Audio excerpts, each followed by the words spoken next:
Veamos el intérprete interactivo de Python, también llamado Python Shell. Para activarlo, desde la línea de comandos escribimos Python. Así.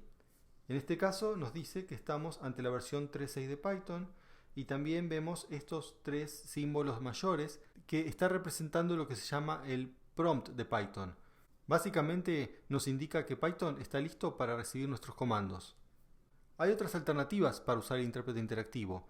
Por ejemplo, en la misma página de Python. Acá se puede ver este cuadrado amarillo. Dice lanzar el shell interactivo, otro nombre del intérprete interactivo shell de Python. Si aprieto acá, se va a conectar con lo que se llama una consola online de un sitio llamado Python Anywhere. Y termina mostrando lo mismo, en este caso en la versión 3.8, pero también vemos el prompt con los tres símbolos mayores y acá podemos tipear nuestros comandos. Un comando puede ser una suma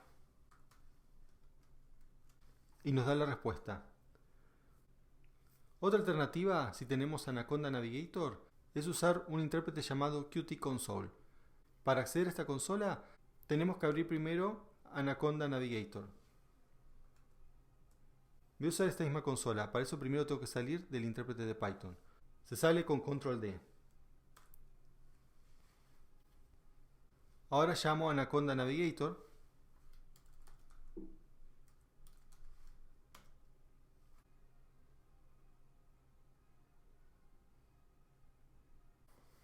Desde Anaconda Navigator busco Qt Console, en este caso está en el segundo lugar, y aprieto Launch. Lo que aparece es otra consola de Python. En este caso la llaman Jupyter Qt Console, pero es lo mismo. De hecho dice Python 3.6. En lugar de tener los tres símbolos de mayor que representan el prompt, acá el prompt es representado por in y un número. Y puedo hacer lo mismo. También, por ejemplo, hacer cuentas. Ahora vamos a hacer una resta. Y me da out como una manera de marcar la respuesta. Ambas son consolas de Python y sirven para lo mismo. Volvamos al intérprete tradicional y aprendamos a usarlo. Puse Control D y me pregunta si lo quiero cerrar, le pongo que sí.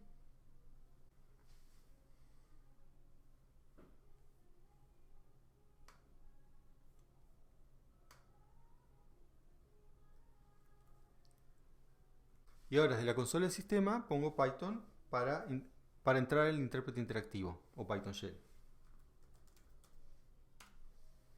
Bueno, podemos seguir con esto de probar el Python Shell como si fuese una calculadora. Ya vimos que se podían hacer sumas, restas, se puede hacer también multiplicaciones usando el asterisco, divisiones con la barra. Ahora, si queremos hacer exponenciación, por ejemplo 3 al cuadrado, no hay que usar el circunflejo como se usa en algunos lugares.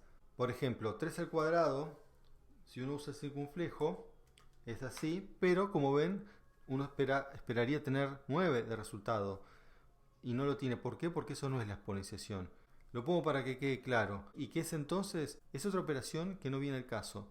Si lo que queremos es la exponenciación, usamos asterisco asterisco. Y acá obtenemos el 9. ¿Qué pasa si queremos sacar, por ejemplo, la raíz cuadrada de 9? La raíz cuadrada se puede obtener usando exponencial. Por ejemplo, con 9 elevado a la 1 medio. Uno podría pensar que 9 elevado a la 1 medio es así. Elevado 1 medio.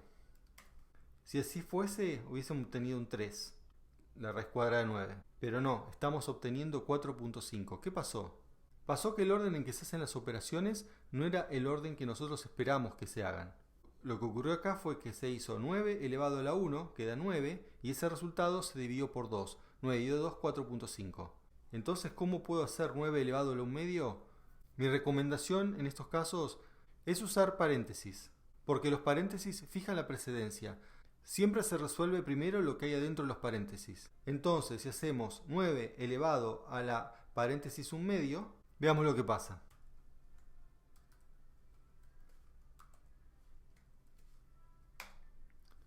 Ahora sí, tenemos 3, que es lo esperado. Quizás se estén preguntando cuál es el orden de precedencia para Python. Con orden de precedencia me refiero a qué es lo que toma primero, qué operaciones resuelven, en qué orden se resuelven las operaciones cuando hay muchas operaciones y no hay paréntesis. El orden que se usa es un orden llamado PEMDAS, que viene de la P de paréntesis, exponenciación, multiplicación, división, adición y sustracción. Y cuando hay elementos con la misma precedencia, por ejemplo adición y sustracción, se evalúan de izquierda a derecha. Sigamos viendo cómo funcionan las operaciones matemáticas en Python. Con respecto a la raíz cuadrada, hay otro método para obtenerla, y es usar una función especial para raíz cuadrada. Esta función está contenida en una librería o biblioteca, y para usarla hay que invocarla. La librería se llama math, y en Python se invocan con la palabra import. Entonces hay que usar import math. Como la función que queremos usar, que es de la raíz cuadrada, está dentro de la librería math, tenemos que llamarla primero la librería y después la función, así.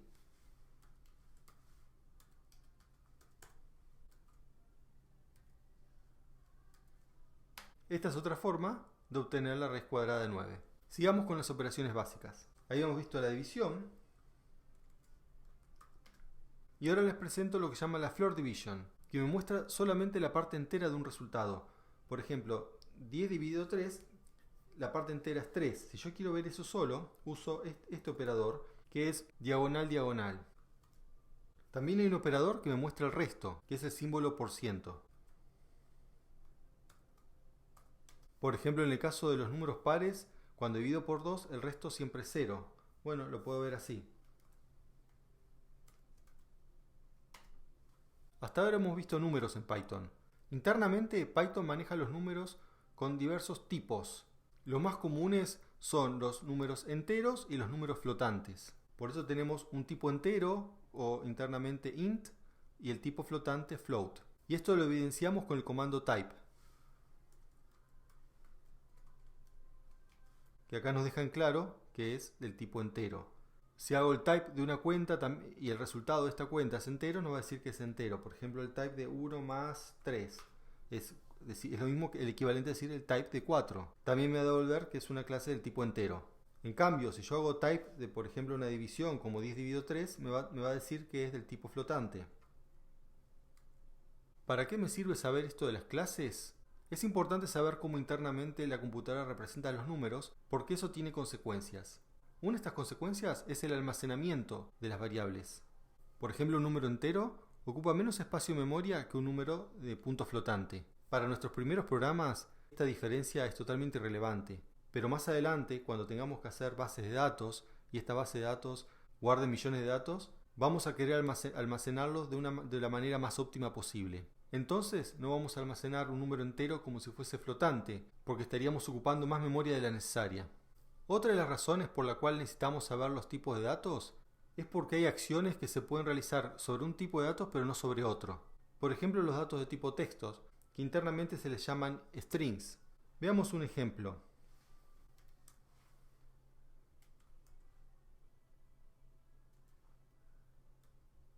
Acá generé un string con el contenido ATCGTACGCGTC.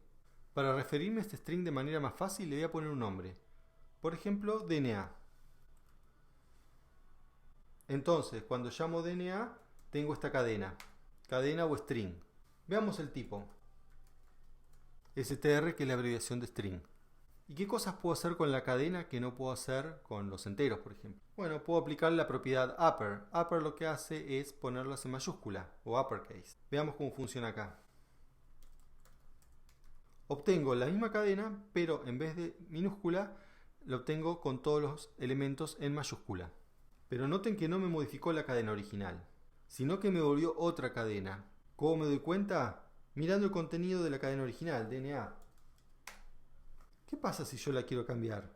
Bueno, una manera es llamar al resultado de DNA upper con el nombre original, así.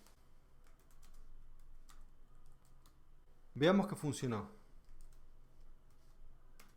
Ahora DNA es la versión mayúscula. Noten que esta igualdad no es la igualdad matemática. En la igualdad matemática ambos términos son iguales. Acá no.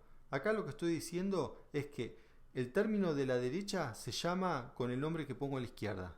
Entonces el término de la derecha, en este caso dna.upper. Eso me devuelve algo, que es la cadena en mayúscula. Y esa cadena será nombrada con el nombre que hay a la izquierda. Por eso este igual también se le dice igual de asignación. Sigamos viendo otras propiedades de las cadenas. Por ejemplo, count, que nos permite contar elementos. Por ejemplo, quiero saber cuántas C hay en DNA. Bueno, me dio un error. Esto es porque me olvidé de cerrar la comilla. Las comillas se abren y se cierran. Así que vamos a hacer las cosas bien.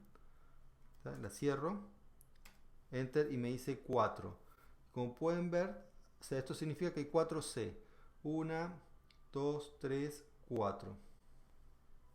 También puedo contar cuántas CG hay. 3. ¿Dónde están? Acá hay 1, 2, 3.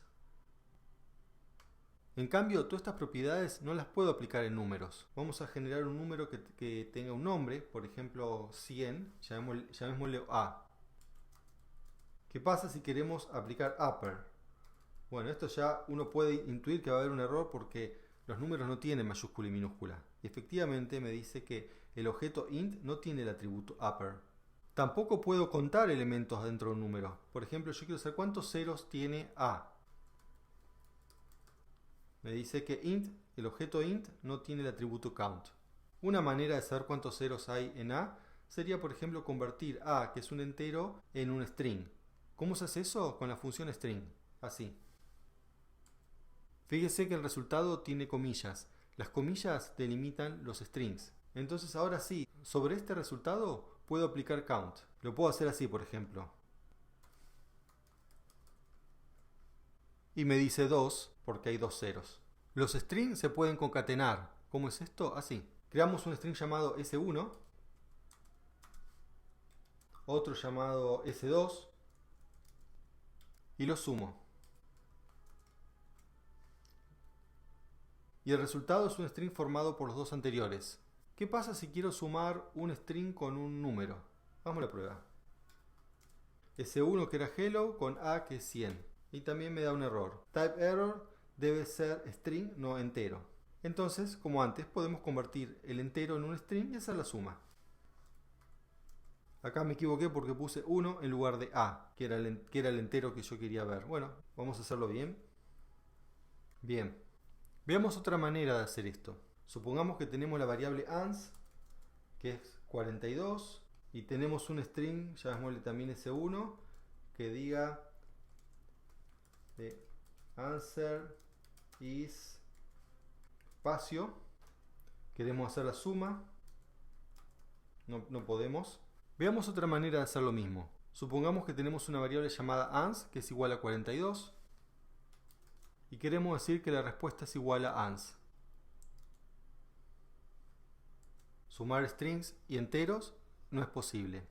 La alternativa a convertir ans en un string es usar el método format. Veamos cómo funciona.